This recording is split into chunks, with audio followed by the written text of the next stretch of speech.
Well, it's right at noon, and I'm going to start another project. I've been busy doing some others. How's your day going?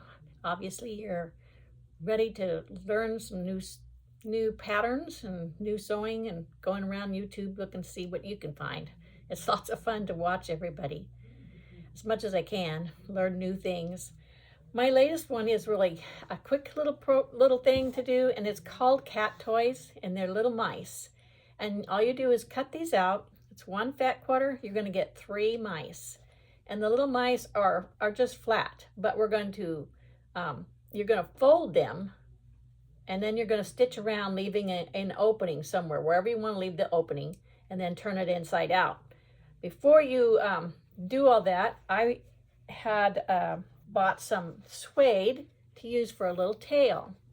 This is the little tail, and this is the little product all done. He's got his little foot there, and he's got a little front foot there. He has a real cute little ear, and his nose turned out really cute. You can see his little nose. And I put the tail here. You can put the tail wherever you want. You can put it lower. You can put it a little up if you want. And then he's a fat little mouse.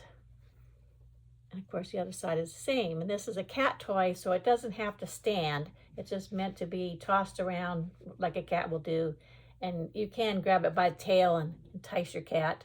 Another tip is that cats love wool. So if you get some natural sheep's wool to stuff it with, or you can use some catnip, and they go crazy over the catnip. So anyway, this is a great little cat toy. You could use it for like a small dog toy if they don't tear things up, or just a baby's toy, I suppose. Use the cotton. This is on just cotton. And again, this is how it looks after you cut it out, and there'll be 3 of them on there.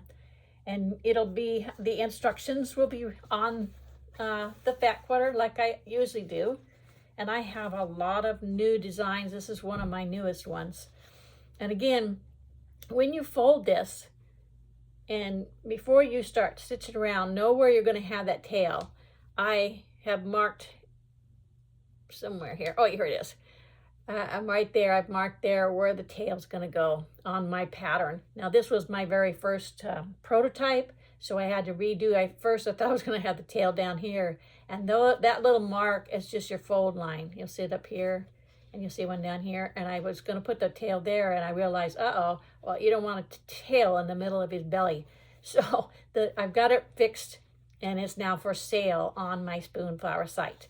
But you fold this, and you want to make sure that in your knot, because this little tail is going to have to be knotted so it doesn't get pulled out, and that knot is going to be inside here. You're going to lay that inside here, and then lay it across here. And then you want to make sure that when you turn it inside out, your tail part is on the outside. So just make sure the knot is inside.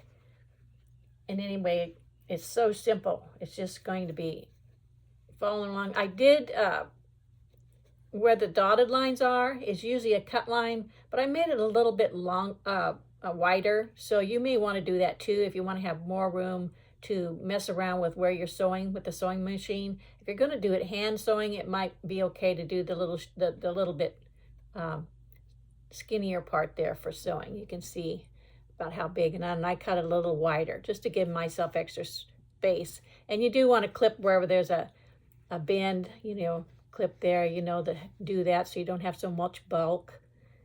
And what else did I need to tell you about it?